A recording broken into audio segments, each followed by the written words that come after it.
Lads. Lads,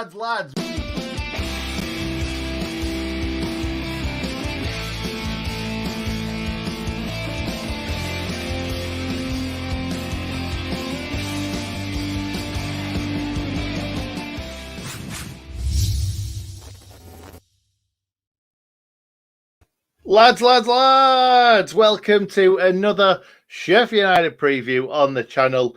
We're going to be previewing Sheffield United versus Crystal Palace at Bramall Lane tomorrow afternoon, 3 p.m. Woo, 3 p.m. We love that. And I'll just bring him in now. Hal, how you doing, mate? Good. Looking forward to the watch along. Not too many more of these left, Nick. What is it? 4 more fixtures, 2:30 of the PM. You can join us for the watch along. The game is on Sky Sports. Yeah, exciting. When were the last 3 o'clock kickoff we had? A few games ago? Good question. We better get used to them, though. That's all I know. I know, mate. I'm excited. But what I'm excited before this game for is watching Wednesday get relegated. Yeah, I mean, that's what we'll be watching before. And whatever happens, as long as it's Wednesday being relegated, we will react to in that half hour before the Palace game, because really, that's a lot more important. Yeah, really.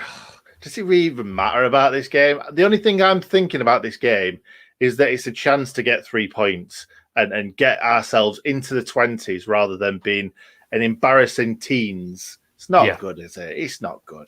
Let's get some more goals as well, because how many goals was it, Hal, that we need to better? 4 more goals to better Derby's record. So, yeah, we really don't want to be the team that scored the lowest goals. That would be just stupid and embarrassing and kind of unnecessary. And there's been some reports about why Brewster isn't scoring goals, and there's all sorts of different reasons you can come up with for that.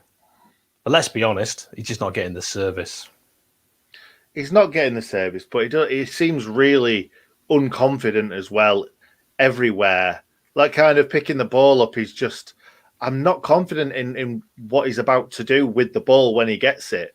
And really playing with David McGoldrick, surely you should be confident, because McGoldrick creates space, he creates chances. But yeah, you're probably right. It's the longer it goes on, Nick, as well, with him not scoring, that's where the confidence drop will come from. Yeah, it's the same thing with us not winning a game, wasn't it? The confidence gets lower and lower and lower. And like people knowing that Brewster hasn't scored, they probably don't want to concede a goal against him too, so they'll probably mark him tighter. Anyway, let's move on. I'm going to quickly go on about the Spurs game. It was a shocking performance. We all know that. I think Spurs were on form and we were below par. I think that's pretty much what it is. We were never going to get any points out of that game when we're playing like that against a team like that.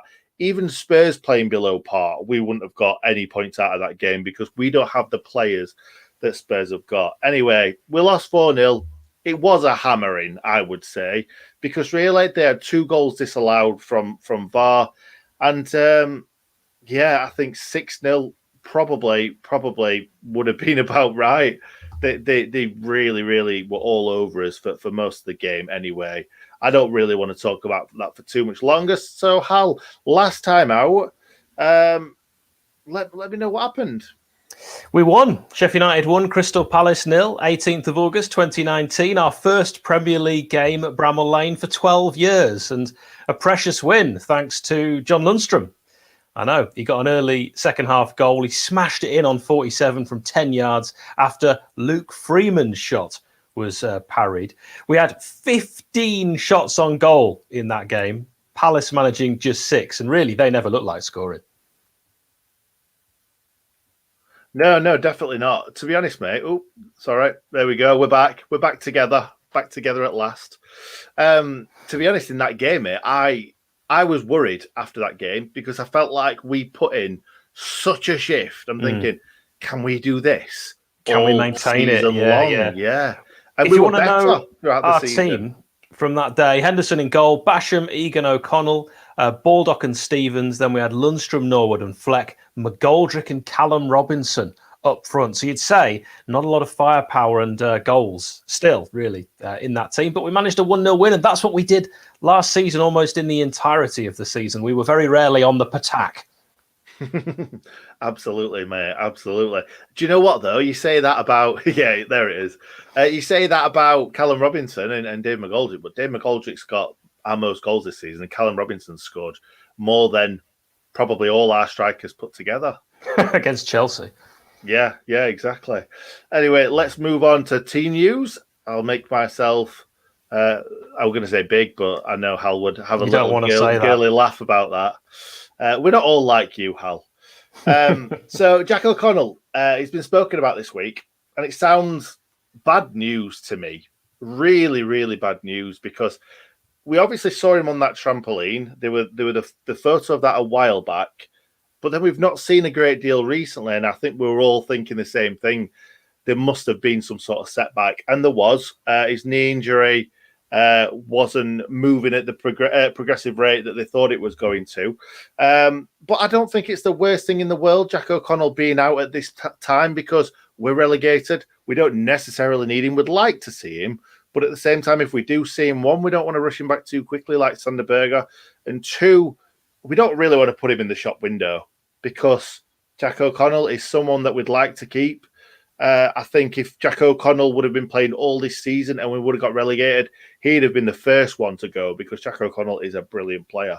But at the same time, look what happened when Rob Hulse got injured. He was never the same player. So we're just hoping and praying that Jack O'Connell comes back the same player as he was before. It'll take him some while to get back, but hopefully we'll get back there and he'll be as good as he was before. Obviously, Sharpie and Ollie McBurney both out. We know that for the season. It was nice to see Sander back on the pitch. To be perfectly honest, I think we saw him a couple of times, but the game passed him by a little bit, I think. But it was just nice to see him in that red and white shirt. And it would be quite fitting if Sander Berge started this game, because obviously Sander Berge, the first match for us was Crystal Palace away. It'd be quite fitting that his first game back from being injured would be Crystal Palace at home. Anyway, Ampadu's the only real one that we're not too sure about at the moment. Apparently he's injured, but we're not 100% sure. Somebody told me about him putting a post up in a Chelsea shirt on his Instagram. So that might give away more than what Sheffield United will want to give away. So that might mean that he's on his way back to Chelsea. He might even gone back. Who knows? But I think the thing is, we need to look at players that are going to be playing for us next season. And even those players, I'm expecting us to probably not keep all of them. Heckingbottom said about players coming in and out, but it's not going to be wholesale changes. It's going to be kind of, I think he said, in single digits. Anyway, let's move on to the predicted lineup. So here's mine.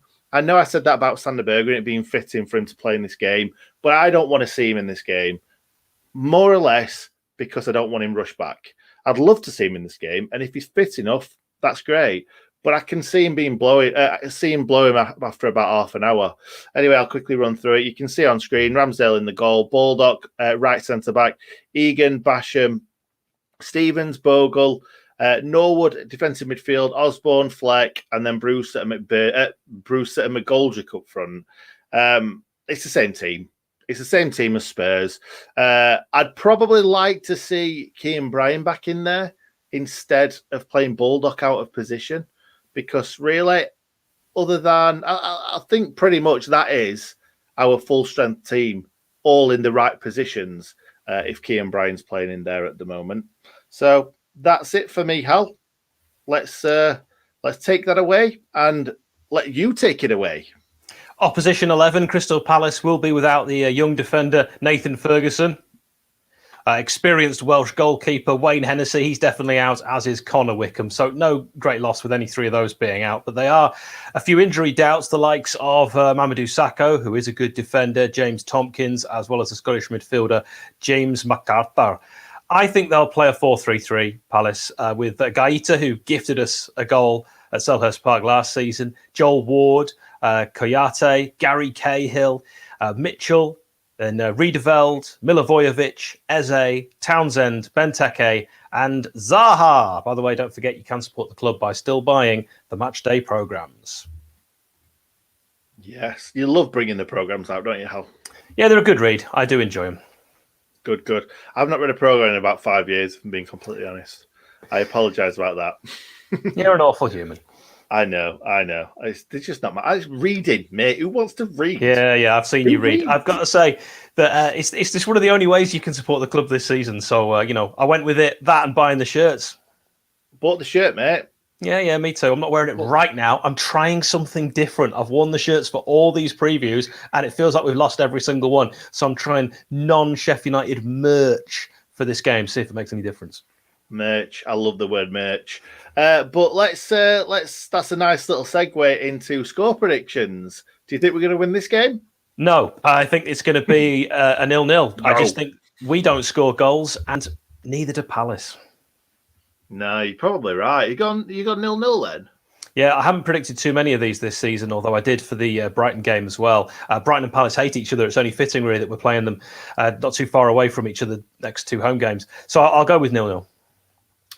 Okay, well, I've written down 1-0 Blades because I want to be positive, and there's no way that we're going to score more than one goal. So 1-0 it has to be. Anyway, let's move on to memorable matches between the teams, Hal. And which one have you gone for? Well, interestingly, Nick, in our history against Palace, we've won 22 and we've lost 22. Statman Adam would be proud of that. And 12 draws. That's blooming interesting, that, Hal. Thank you. I thought that was honest. Blooming interesting as well. I'm going to take us back to the 5th of November, 2005. Remember, Guy Fawkes night, 3-2 to Sheffield United in the Championship at Selhurst Park. Steve Cabba set up Phil Jagielka to put United ahead.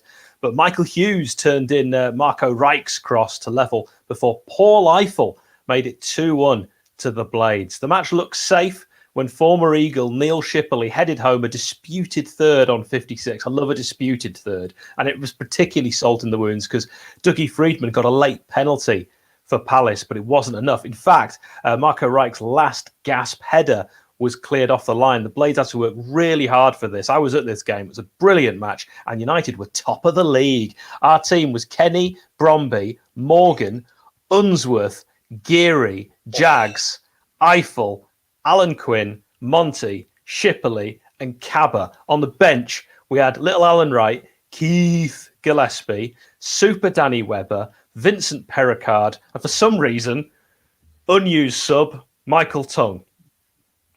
What? When was Michael Tongue ever unused?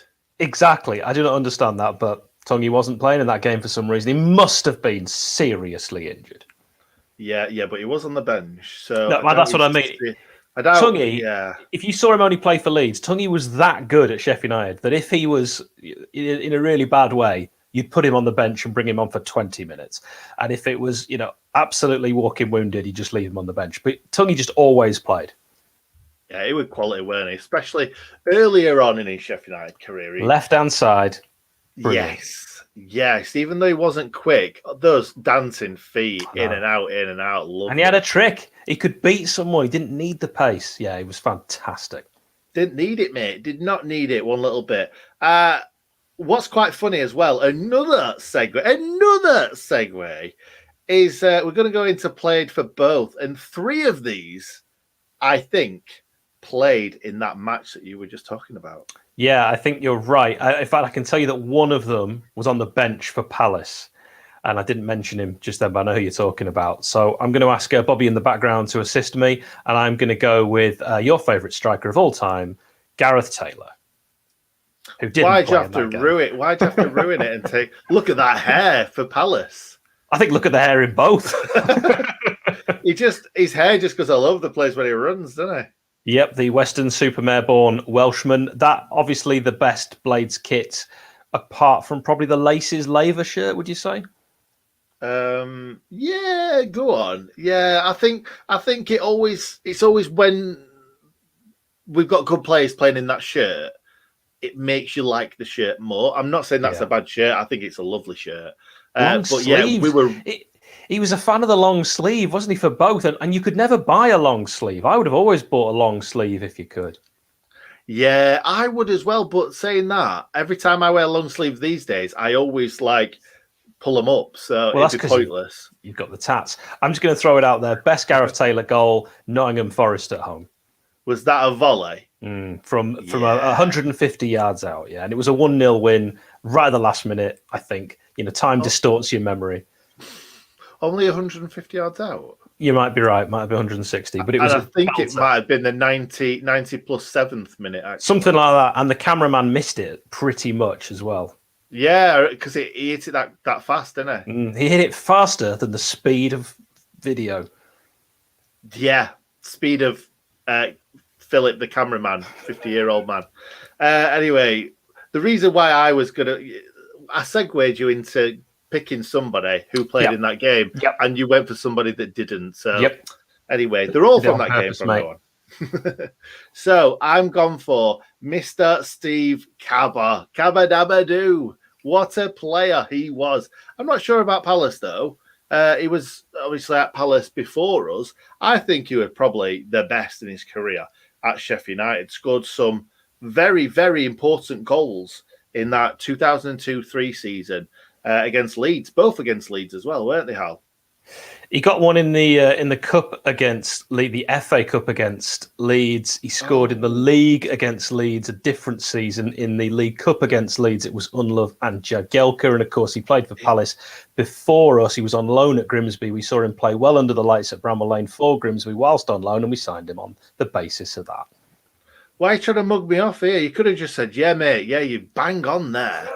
Because you just get it in the comments later. I know. He did score against Forest, though, a lovely little volley, which was quite nice. Cabba only scored good goals, and he ruined his career for himself. After scoring at Ellen Road and giving a kind of damning interview on Sky afterwards, kind of sounded like he was a want-away striker, and it was never the same for him after that. And then he had his bad injuries, and he came back too soon. I saw him get injured again after coming back at Bramall Lane, and it was so sad to see, because on his day he was fantastic. I think he went to Watford after that under A.D. Boothroyd. Yeah, I think he went on loan in the Premier League, didn't he? I'm sure he went on the loan in the Premier League because I think it was between him and Danny Webber which one was going to have to go out because obviously we brought in Adi Akinbaye that season, the season before. We brought in Hulst that season. We already had a million trillion strikers because it's Neil Warnock. Anyway, do you want to go on to your next one? HMS Shipperley, Neil Shipperley, a man who I mentioned, who scored for the Blades against Palace. He's very fondly remembered by both. Also, of course, represented Chelsea, and big lad. Not instantly look at him and say athlete, but great striker, and he's gone on to have an interesting time since quitting professional football. We move on. Yeah, I was wondering if you're going to mention that. No, we move on. Well, he's definitely one of the boys. He is one of the boys. Yeah, I like him a lot. He was a really, really good striker. My favourite goal that he scored for us was away at Southampton. Yeah, I watched the podcast on what are they called? Them guys. We'll move on. We'll not talk about them guys. But he did mention he just wanted to go back up, go back down south. That's what it was. He always tried to. He always tried to go the opposite of up. Yeah, yeah. He always wanted to go. Yeah, he always wanted to go back down south because he wasn't. His wife didn't want to move to Sheffield. Anyway, let's move on. I don't know why you brought any of that up or down. Oh, God. Anyway, we'll move on to Mr. Paul Eiffel, somebody that we're trying to get onto the channel for a podcast. Subtly. Yeah, I don't like doing those tweets. I know you don't. But yeah, I love it because I put his name in first. I think that when you do that, it's just for them, isn't it? It's just for them, but it got like 40 likes or something. I'm like, damn it. The ones that you don't want to get likes, don't they? Yep.